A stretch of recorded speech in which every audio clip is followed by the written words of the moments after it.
Adieu, estem aquí a l'Est per un primer debat avant el referèndum del 1er d'octubre. Per què el Cònsol de l'Est ha decidit d'organitzar aquest debat? Bé, això que ha organitzat CAO, que és un desenvolupament d'acord amb nosaltres i Compromís, perquè pensàvem des de l'Ajuntament que hauríem un debat sobre aquesta qüestió, que calia començar el debat en Aran. Aran, aquesta història, aquesta qüestió de referèndum en Catalunya no s'ha pres massa en sèrio, que ha guardat un senyal des de l'uny, sense dar compte de la gran importància que hi ha al nostre país, a Occitània, era que Catalunya pugui exercir el dret d'autodeterminació, que és un dret essencial dels pobles i que està per damunt de les lleis i de les constitucions. I això no s'ha explicat prou bé, a la vegada pensàvem que ja era bon que comencéssim aquest debat en Aran entre que se pugui proliferar a altres reunions com la d'avui la gent del món d'Aran pugui participar d'una causa tan transcendental en el futur. El referèndum gagne el no a la Val d'Aran, de què se passa? No, si guanya el no a la Val d'Aran, és important i veure què passa en Catalunya. D'això hi ha d'avui un debat, havia un EM, si guanya el no, en Catalunya guanya sí, nosaltres com a poble aranès diferenciat del català que hem, com a poble occità, hem també aquest dret d'exercir l'autodeterminació. A la vegada, davant de dret que Catalunya pogués convertir-se en un estat independent, els aranès hi haurem de decidir si volen pertànyer d'aquest estat, en quines condicions, o bé volen continuar en l'estat espanyol. La democràcia és una cosa complicada perquè el món acostuma a participar. De quina manera un Cònsol pot ajudar a millor participar per la ciutadanitat? Bé, jo crec que aquest debat, el debat que avui s'ha iniciat, és una forma de participació. Era que la gent se sentís interpel·lada davant d'un acte important com la protesta en Catalunya l'1 d'octubre i força important. Això crea una certa consciència de que realment en el país, en el món, passarà allò que la gent vulgui que passi realment si s'impliquen com haurien d'être en aquelles que són de tutti, que afecten a tutti en conjunt. A los que diuen que un referèndum és una causa antidemocràtica, anticonstitucional espanyola, de què cal respondre? Les lleis, tant la Constitució espanyola com la francesa de més, són normalment lleis que acoten aquells valors essencials, aquells valors primers, com pot ser el dret a la vida, com pot ser la llibertat, com pot ser el dret d'autodeterminació de les persones i dels pobles. Tot això les lleis es solen embarrar en assegurar d'autointerès de tipus econòmic.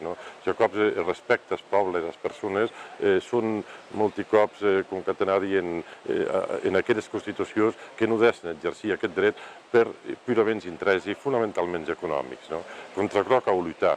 Els drets aquells essencials són per damunt de les lleis i si no s'hagués fet això al llarg de la història, rebel·lar-se contra les lleis que constrenyissin els drets, encara seria en edat mitja. La Revolució Francesa i totes les altres revolucions que hi ha hagut, unes sangrientes i d'altres no tan sangrientes, d'altres purament civilitzades, diguéssim, sense sang, i el que ha comportat era abans de la civilització. Això no encara seria en edat mitja. Aquesta campanya que arriba aquí és una campanya que serà segurament exemplar per la Val d'Aran, però també per Occitània, el rest d'Occitània. Un poc com l'estatut que hi ha hagut a la Val d'Aran per la població, per el poble aranès, exemplar, aquella democràcia a Aran vol estar? Bueno, com te diria, nosaltres ho hem de veure clar que formem part d'un poble que en aquest cas la gent de Catalunya i era aranès, però que formem part d'una nació molt més gran que Occitània. En la mesura en què això desvella aquest sentiment de pertanyança a una cultura, a una identitat, a una forma d'estar, pot ser que evolucioni i al final ens tornem a trobar al llarg del temps també aquella Europa dels pobles, no l'Europa dels estats o de les nacions que molts cops van contra les identitats dels pobles. França, en això, és un exemple de com s'ha treballat al llarg del temps en contra de la identitat d'Occitania, de Bretanya, d'altres entitats dels corsos, etc. Aquí faria falta que hi hagués una certa revolució en tornar a recuperar els valors essencials dels pobles que formen part de l'estat francès. Merci. Gràcies. Deixa'm dir més. En tot l'acte d'avui s'ha parlat més a nivell de país, s'ha parlat com a Val d'Aran a nivell de país. De quina manera ho has afrontat vosaltres en Unitat d'Aran tot aquest procés? Penso he parlat a nivell personal, sí.